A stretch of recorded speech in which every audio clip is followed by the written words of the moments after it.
I'm Vicki Hogarth and welcome to Southwest Magazine. My guest today is the MP for St. John, St. Croix, John Williamson. Thank you so much, John, for taking the time to come in and sit down with me again today. Well, thank you, and congratulations on getting the new riding name correct. A lot of people are still referring to me as the member for New Brunswick Southwest, which is a name we had for decades and decades and decades, and it's so I've even had to get used to the new name as well. So kudos to you for knowing and getting it right. Why it's top of mind is because I spelled it out this week too. Right. So I know you spell out Saint and St. Croix ST dot. So I even have that formally right. Very good. All right. Hopefully it stays in my head. But let's talk about first, before we talk about budget that's coming right around the corner and sitting down in Parliament as well again and how that's going.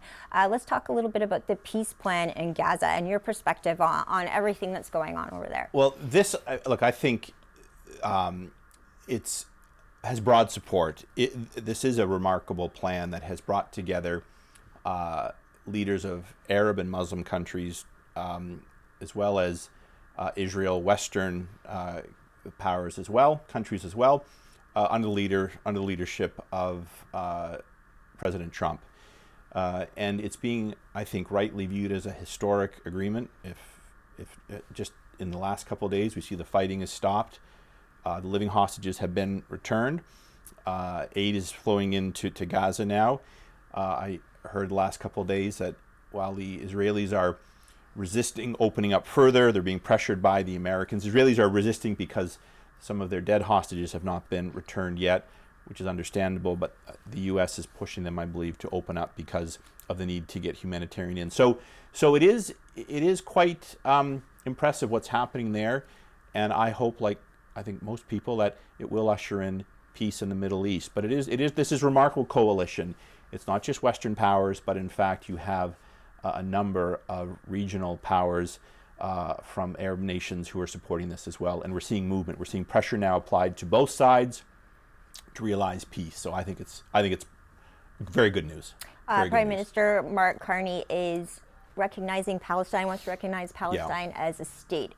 What is your perspective on that as the opposition? So I think that was a huge mistake. In fact, over the summer, I, like a lot of people, just kind of took a break from politics. I was getting around, going to local events, but on this, I had to speak out. I think it was done prematurely.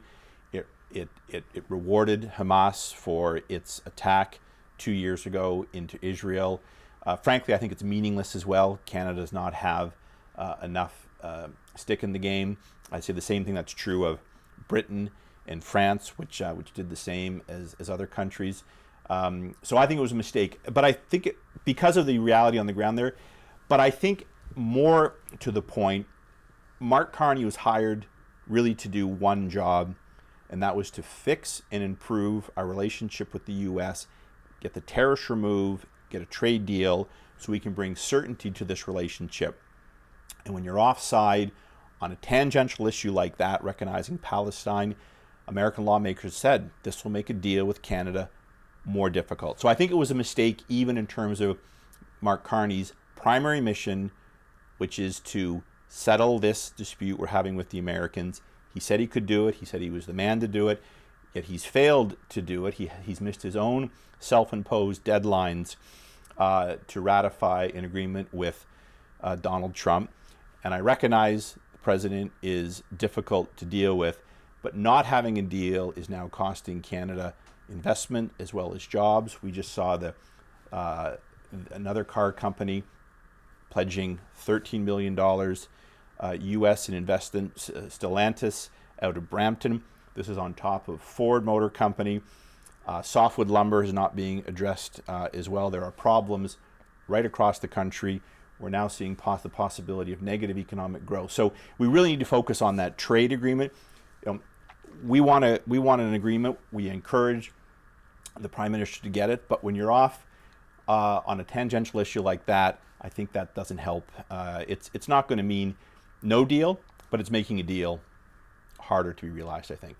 Now, there are many Canadians that would argue there are 147 countries, the UK you mentioned, Australia's one, Portugal you mentioned as well, that are calling for the state of Palestine to be recognized. Should we not align ourselves with especially our Commonwealth? Well, let's first of all, most of those 140 some, they're not democracies.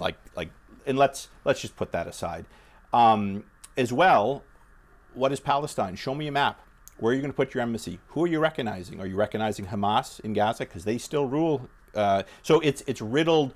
It's a feel-good, meaningless motion that doesn't advance the interest of ordinary Palestinians in the region who have been suffering under a war. We're offside with the United States as well, which is the only power that really matters in terms of resolving this, aside from obviously Israel and Saudi Arabia. And there's pressure coming from Arab countries to recognize, but first we have to have peace. And so, that's a number, but again, most of those countries aren't democracies. I think allies have to work together, and we chose on this issue to work against the U.S. And in fact, we see now the president has come out with a plan that even his opponents are congratulating him on. And when it comes to the U.S., I think a number of people would say that Donald Trump is one of the main reasons Carney did win and became prime minister, because of him being from the Bank of Canada, electing a banker, not a politician. How do you think he's doing, though, when it comes to the economy? Is he the promise that Canadians were hoping for? No. He said in the campaign, he said many things, that there'd be a deal by the summer. That hasn't happened. He said, for example, we would build things like we've never built before. We would move at lightning speed. 6 months into this parliament, they've passed one bill, C5, the infrastructure bill, which we supported them on. They have a very light legislative agenda in parliament. The 5 initial infrastructure projects that the Prime Minister announced a few weeks ago, none of them are new. In fact, they're all approved and they're going through the pipeline. Had he done nothing, they would still be on track to be finished. New Brunswick was overlooked in terms of its priorities, whether it was a natural gas pipeline, completing it from Quebec to New Brunswick, about 100 kilometers, and that would open up all kinds of investment possibilities, change the outlook for the Repsol plant in St. John. Port St. John was overlooked, and nothing on critical minerals. And I'll note, when Premier Holt was in Ottawa recently to talk with the federal Liberals, those are her priorities. Those aren't my priorities. Those are New Brunswick priorities. They were all overlooked.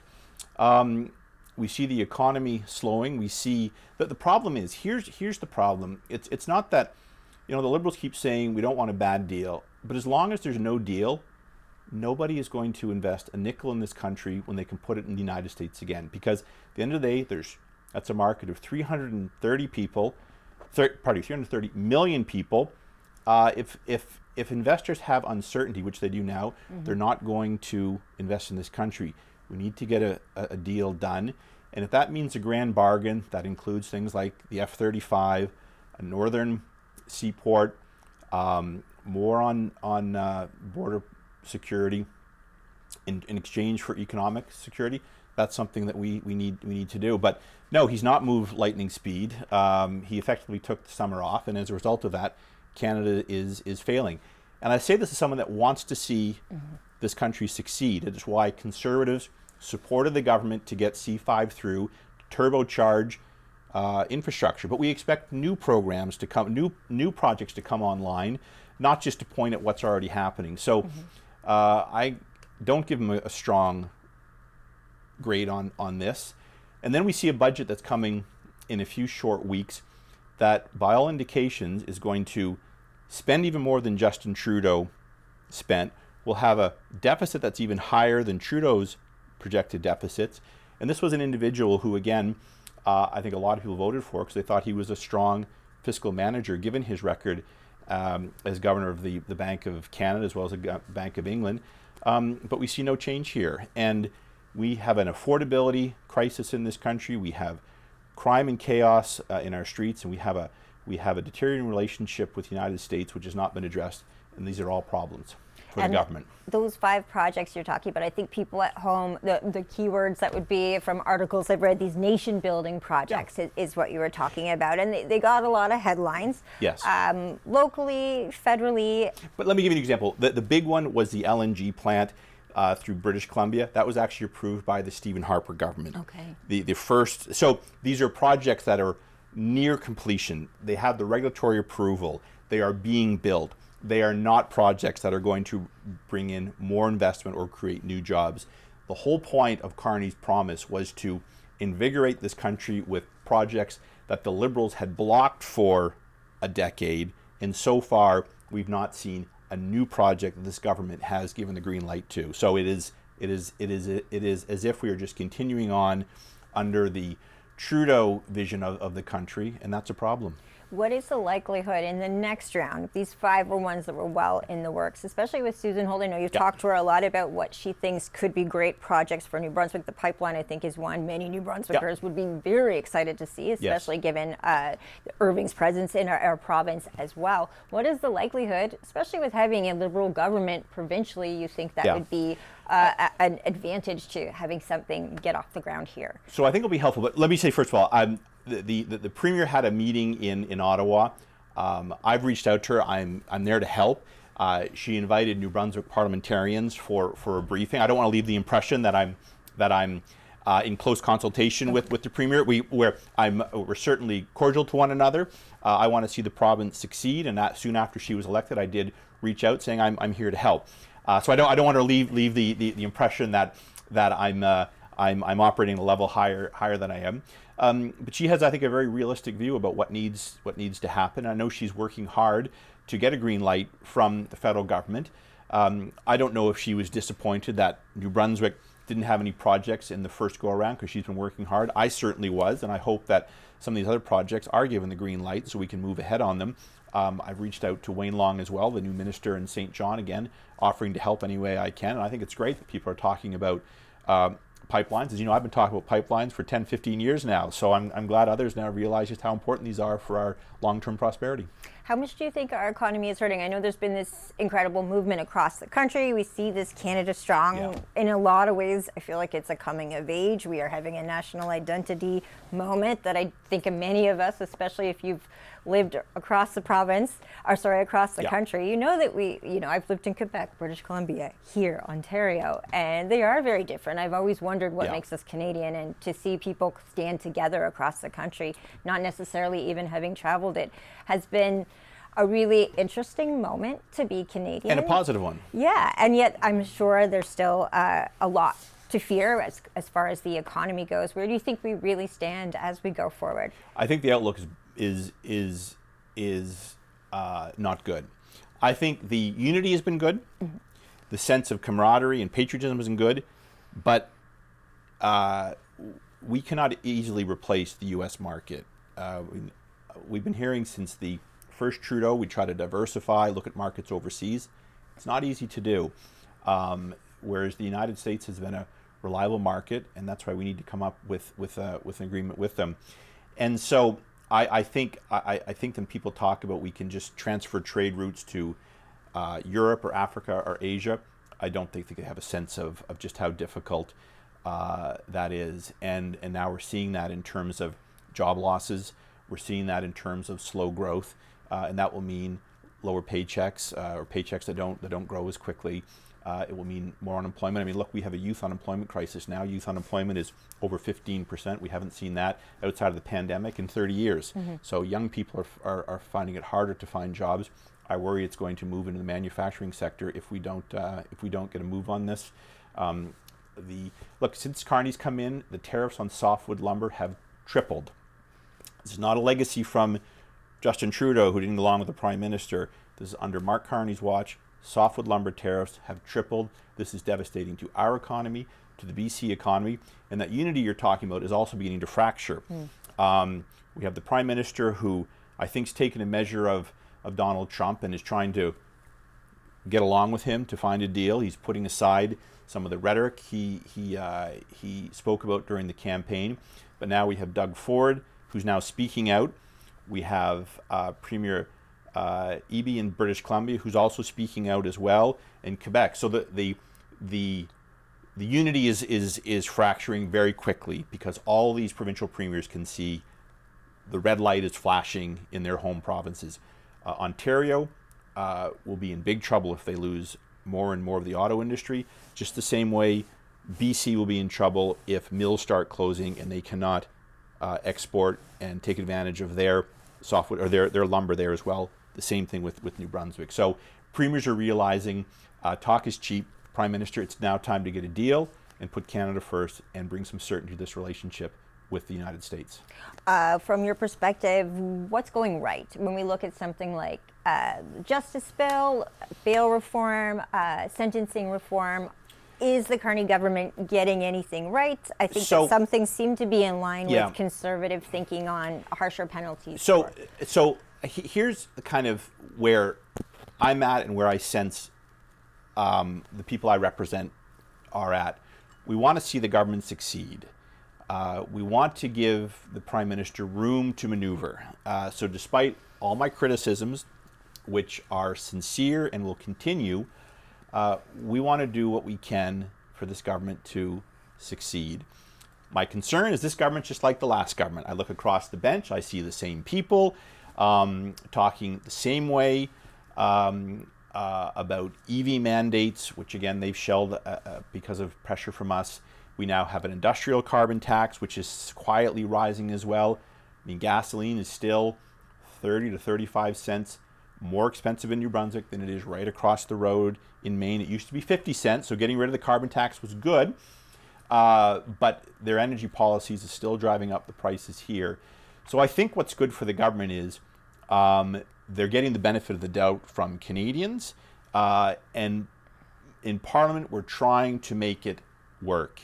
It is going to be very hard to support a budget that runs deficits that are even bigger than Justin Trudeau's. So Carney might have to go to the NDP or someone else to find a dance partner.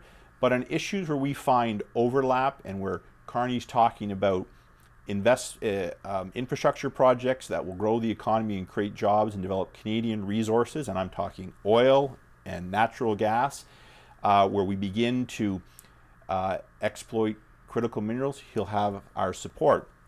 You mentioned a crime bill, which is coming up very soon, I think next week when Parliament comes back in. This is something we've been talking about for years. We have crime and chaos in our streets because of Liberal policy. They passed 4 bills that made bail relief automatic. It's not up to the it's up to the Crown to justify why someone should be held after committing a crime in bail. We have laws that have repealed minimums. We now have judges in St. John, for example, saying we need tougher criminal provisions for people that use a firearm in the commission of a crime. We have the chief of police in St. John saying violent crime is up 8%, not because of homeless people, but because of drug offenses where people are committing serious crimes. So the government is finally going to take a look at that. I think they'll take half steps. We don't know. We'll see. But if it improves the situation, again, I have to see the bill before it, but my inclination is anything that they do that makes our streets safer will receive at least a good initial response from the Conservative opposition, because we want to get the economy going and get the crime and chaos out of our streets in this country. And I have to ask what the vibe is like in Parliament. I don't think there has been a stranger time to live through. I mean, when you think we've gone through COVID, 9/11, yes, and this moment in history, both at home and world history, is just so unique, sometimes terrifying. But what is the vibe in Parliament when you look at the changes that I think from a Conservative perspective, it was a perfect storm back at the election for Carney to win. It hurt the NDP very much as well.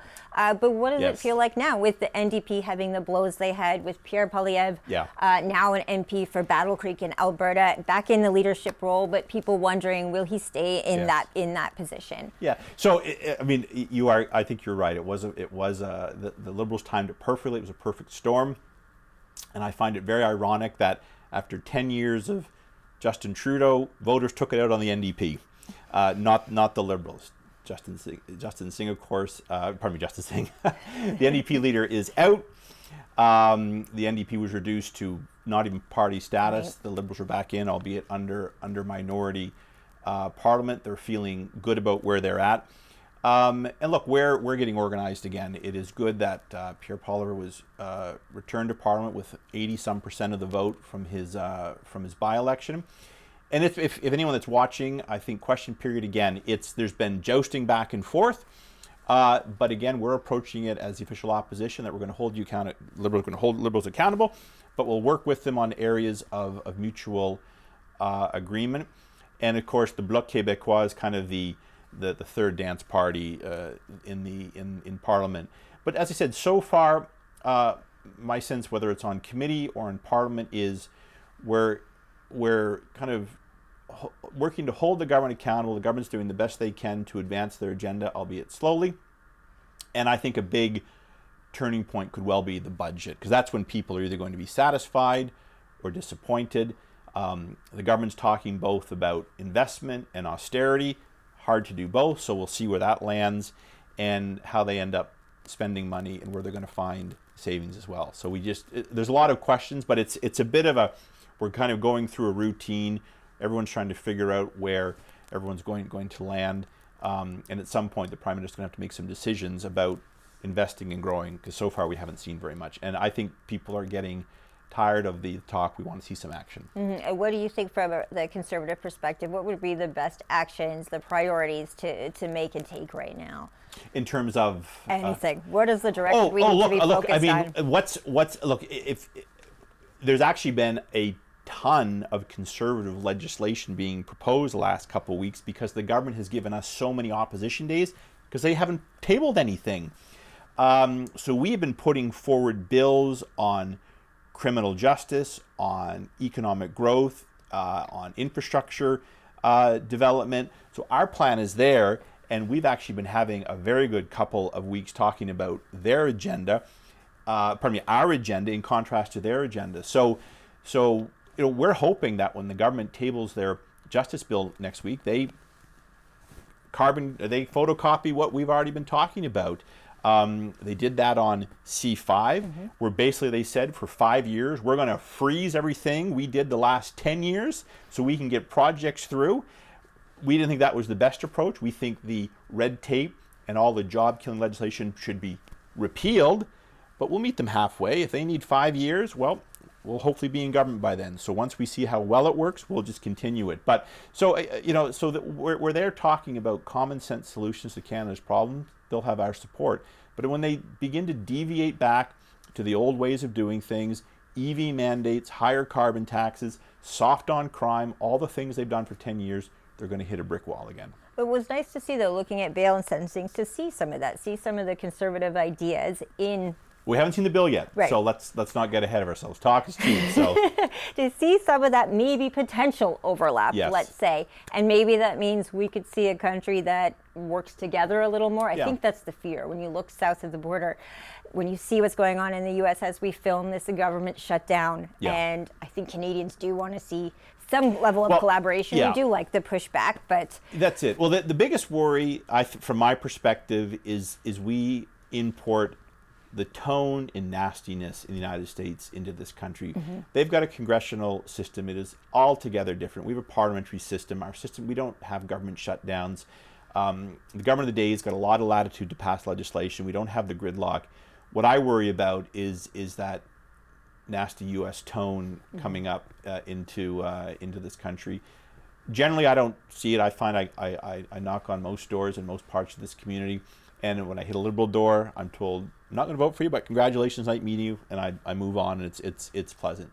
That to me is Canada, where we're just better about treating other with respect. Now I do worry in the age of social media that's beginning to go the way of the dodo, because I find people will see me and say act one way, and then on social media it's like Dr. Jekyll, Mr. Hyde, and so more and more, I think the best thing people can do is put away the social media and go out for that walk and, as they say, get some grass under their feet and get some perspective and just be nice to one another. Could not agree with that more. As a member of the media, we too, I don't think we take the exact same heat as politicians, but it's up there. I do limit my time. For as much as I post, you won't find me scrolling Facebook as often as I think. Well, I appreciate how often you come in, John. I can't believe we always get to the end of the show, and I feel like we barely touched everything we wanted to talk about. But in the last minute of the show, any final words before you come back in about a month's time? Well, this is more of a teaser. On Tuesday, October 21st, the Auditor General is going to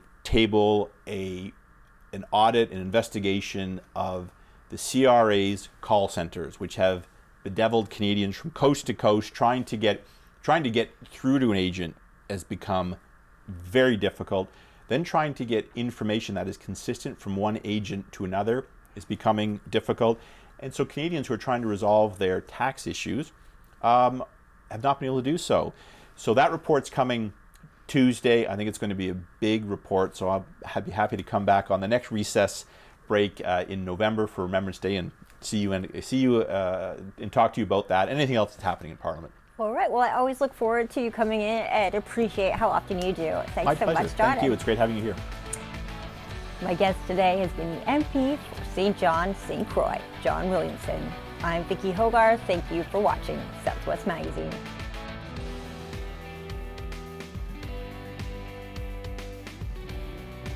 Southwest Magazine is a news and public affairs production of CHCO Television.